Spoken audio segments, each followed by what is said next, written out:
I want to get another like 10, 15 seconds of room tone too. We do it before we slate it, or yeah, do it before. Right now, nobody talk 15 seconds. All right, let's get 15 seconds of silence.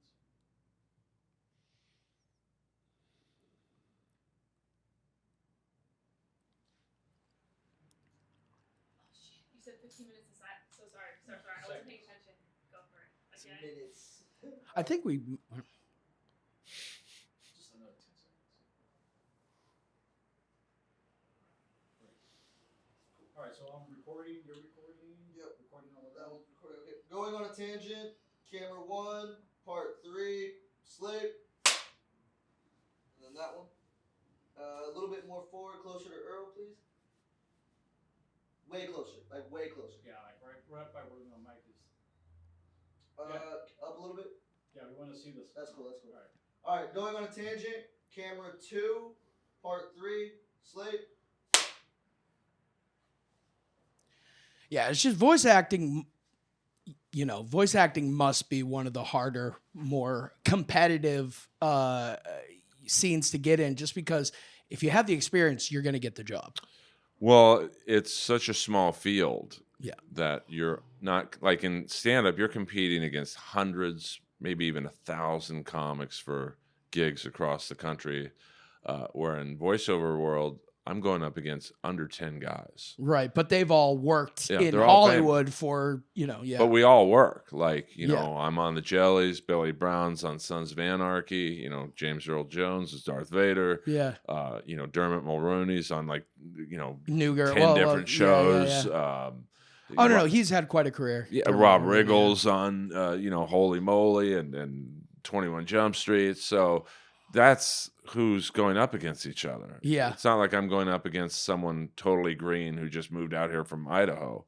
So it's very, very hard. So I have to hope all these guys are busy with films or TV or something. Just busy. Just doing something. Yeah. So I can squeeze in on the next level. Don't cut yourself short. I'm sure you would be the number one option for certain projects. I'm sure you would. But on cheaper, like if you need a cheaper option, like I don't know what James Earl Jones rate is. I'll assume it's like for the Jellies. Let's just say it probably was $50,000 an episode. Yeah, minimum. Probably more, but let's say 50. My rate was 2,500. Right. So it's like, and it's Adult Swim. It's not like it's a Spielberg.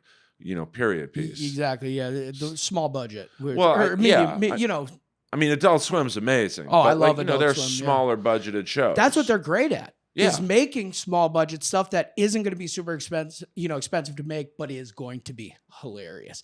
But Earl, I'm loving this podcast, dude. Me too. It really lived up to the going on a tangent name, dude. And I just have a couple questions that I like to ask everybody. First off, who's your favorite uncle? I have had so much death in my family that I've met very few of my uncles. Really? You seem like a guy that would have cool uncles, like uncles that, are, to joke around with. No, I mean, like my uncles were, like my dad's sister's Ethel Kennedy. Oh, yeah. So JFK was my uncle. Never So met him. Ethel Kennedy is John F. Kennedy's sister? Ethel Kennedy is my dad's sister who married Robert Kennedy. Gotcha.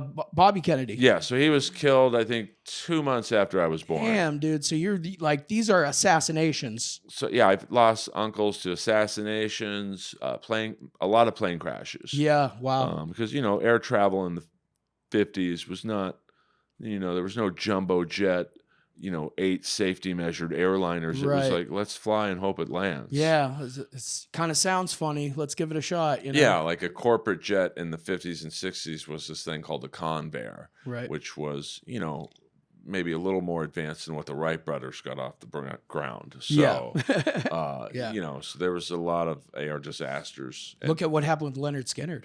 Yeah, they were on planes like that. Yeah, like old kind of maybe, they used to be commercial. Engines, yeah. Oh, yeah. Like how Elvis lived with the air travel he went through. If you've ever seen Elvis's plane, it's in like some abandoned field in Vegas. Yeah. It's like a museum for really.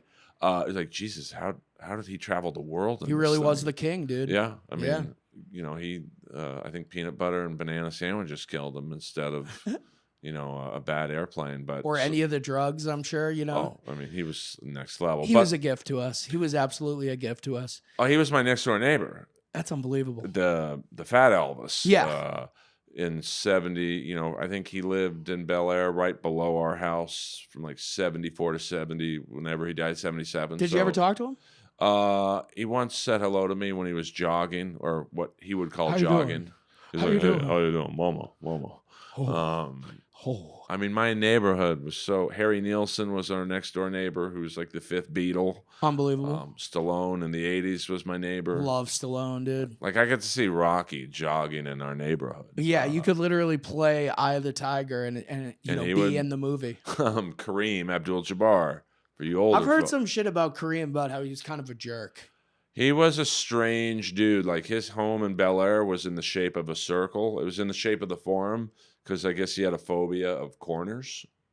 And when we would go to his house for Halloween, he would just be like, I don't have any candy. What a jerk, dude. I mean, and then Tom Jones was the complete opposite. He's like, everybody take some candy. He would open up the door with like 3 broads and lingerie, and and then Nicolas Cage later bought his house. So it was an amazing experience. That's unbelievable. Just to be able to grow up in that, just to be able to meet those people. James Caan was down there. You gotta love James Caan. Rest in peace to his son, right? Didn't his son die recently? Scott Caan? James Caan. Oh, James Caan died? I don't know. Rest in peace to James Caan. Yeah, rest in peace, James Caan. I mean, of fucking some of the greatest movies of all time. Oh, Thief. Godfather, yeah. Thief is like my favorite Michael Mann movie. Yeah. But so, that's where a lot of my stand-up takes are different than most other comics who grew up maybe not in the greatest neighborhood or struggled a lot. I got to grow up with Wilt Chamberlain as a neighbor. Yeah, that's awesome, dude. It was by luck, because in the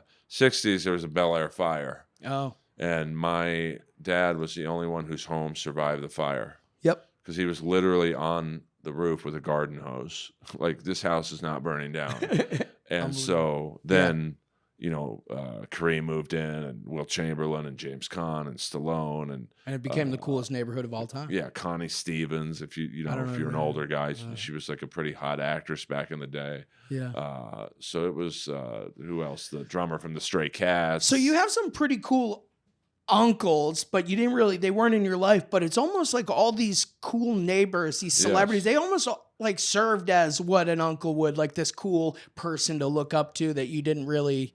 Yeah, they basically, like OJ threw me the football. Yeah, because he lived in Bel Air before he lived in Brentwood. Unbelievable. So there was like, not that we hung out, but as a 12-year-old, 11-year-old to get to throw the football with the Hertz guy. Oh, it's unbelievable. I'm sure, yeah. But like, the one who was probably uncle-like to me was our butler / caretaker. His name was Leroy. Okay. And you have to understand, in the 70s, there weren't a lot of African Americans in Bel Air. Right. Not even athletes were there yet. So we got pulled over a lot when he would take me to school. Because here I am, some little white kid with long, flowing hair. Yep. And we're in Leroy's green Dodge Charger. And he's taking me to grade school in Beverly Hills. And probably 30 times we got pulled over. And every time the cop would be like, do you know this? They would take Leroy out of the car. And then most of the times they thought I was a girl, because my hair was I had beautiful hair as a kid. I can imagine. Like, my mom was a model, so her hair was just like, she looked like Lauren Bacall, for you older people listening. Okay. So the cop would come in and go, "Miss, do you know this man back?" And I'm like, "Miss," and I had this deep voice even as a kid. I'm like, "Miss, what are you talking about?" And it, obviously they knew he was. That's a lot to go through. Like, you're just doing your job, and the cops got to bust your balls like that. I mean, I had so many interesting experiences like that, being a member up at Bel Air Country Club, which didn't allow any minority members. They wouldn't let Michael Jordan join. Unbelievable. So then, and this is a joke I do on stage, but it is a true story. So when my parents moved to Florida, they had to sell their membership to Bel Air Country Club because they didn't allow out-of-state memberships or whatever. Weird. Yeah. So I still want to play golf, but I want to be at a club that allows minorities to play. So I joined Mountain Gate, which is a club on top of the Sepulveda Pass. Yes. Yeah. Okay. If you're ever driving on the 405, Mulholland, right it's there. Yeah. way up the mountain. You Yeah. can see it. and it's actually where that episode of The White Shadow was filmed. Oh, isn't it funny how those synchronicities happen in our lives? Well, here's the You're thing. also from here, but I joined Mountain Gate because of, hey, they let minorities here. It's very, everyone's the same, everyone's equal. And within 1 hour, my clubs got stolen. And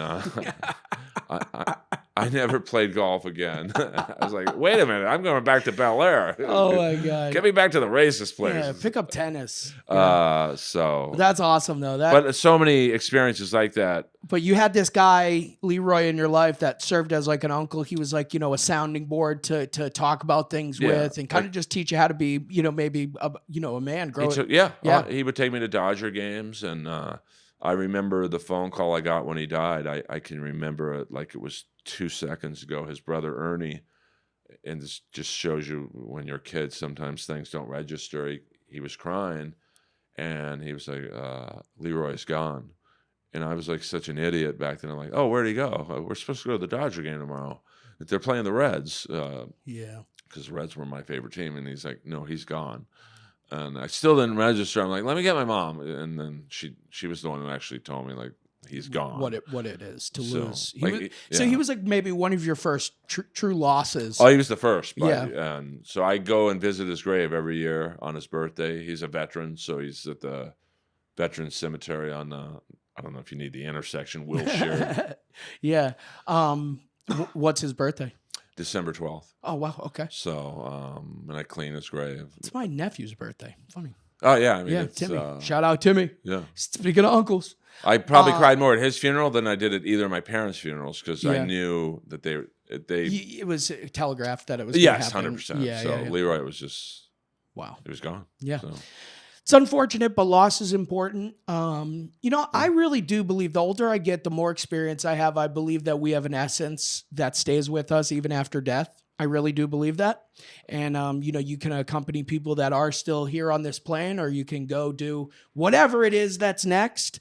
I feel like we'll be able to visit those people again. I really do. Those people that really meant something to us. Oh, I feel my mom's presence still. Yeah. My dad, not so much because he was a very quiet. He's probably like, I'm going to go to heaven. He was I'm just like a gonna go. grizzly bear. Like Yeah. you didn't talk to him unless he came to you. So, but Yeah. my mom talked a lot, and that Southern accent. Anytime my last girlfriend had a very similar. I know they say you date someone who reminds you mother. of your mom, but she had my mom's voice. So every time she spoke, Oh, yeah. I didn't look at her and say, "That's my mom. Let's have sex." No, but there's something about like the intimacy there. There's something about like, if someone if there's comfort and it's not your mom, Yeah.